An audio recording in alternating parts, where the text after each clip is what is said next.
It used to be the most iconic ram fair in the country, and I'm slightly biased because I come from down that way.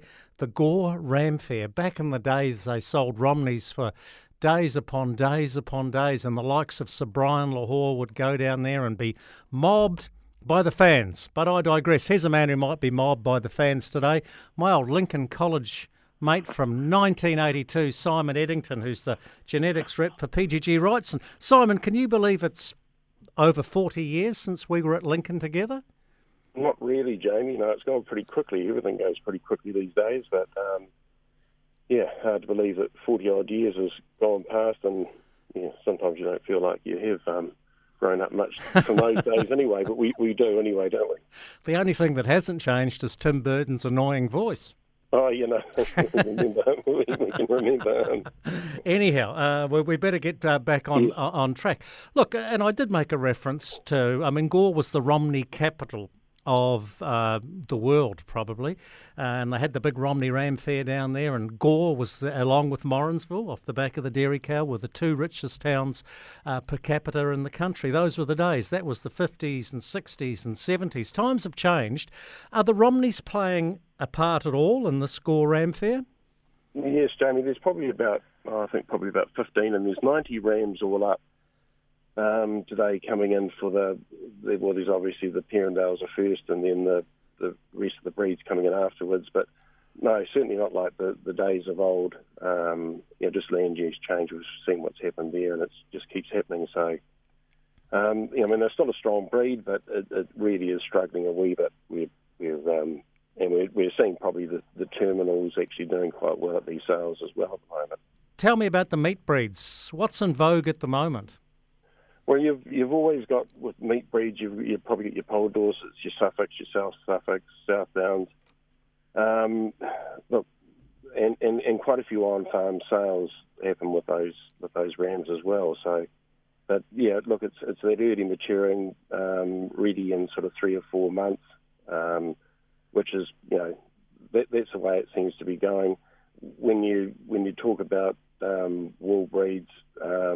We actually have quite a bit of demand now, or a bit of interest and inquiry for Wiltshires, which is sneaking in as well, and they're getting the growth rates up on those as for terminals as well. But it's just that wool side of it. People are just I think they're looking the other way a wee bit.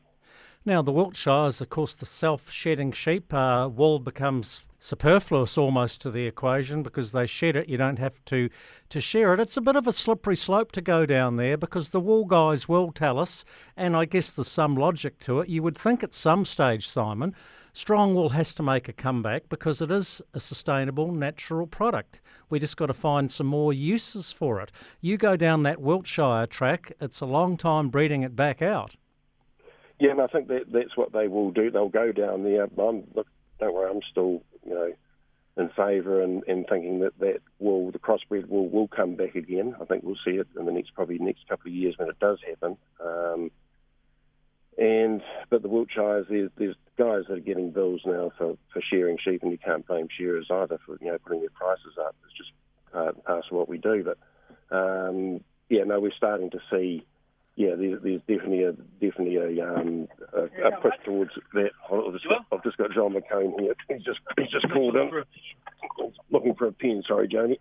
Well, John McCone's a well-known stock agent. Tell him to be quiet in the background there. I'll tell him to be quiet. No, he's always looking for a pen. He's just arrived off a plane. This is live radio at its very best, Simon. At least it wasn't nickel grey annoying you. Just to finish on, your neck of the woods with genetics with PGG Wrightson is actually the upper half of the South Island. You're down in Gore today for the big ram fair, but you've got a dispersal sale coming up. I said I'd give you a shameless plug for the Simon, seeing we're old Lincoln mates.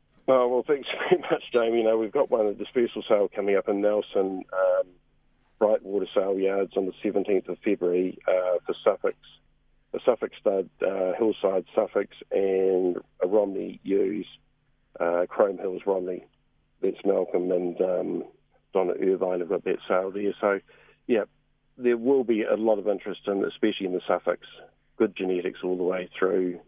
And, anybody wanting to start out with the Suffolk breed, there's an opportunity to get into that. Plus, those already in the breed will know very much about the Hillside Suffolks anyway. So, yeah. Well, next one to look out for. There's your shameless plug there, Simon. We haven't even got time to talk about the day we did the square mile in Christchurch. But anyhow, that's another story for another day, and it's over 40 years old now. People might get bored with it.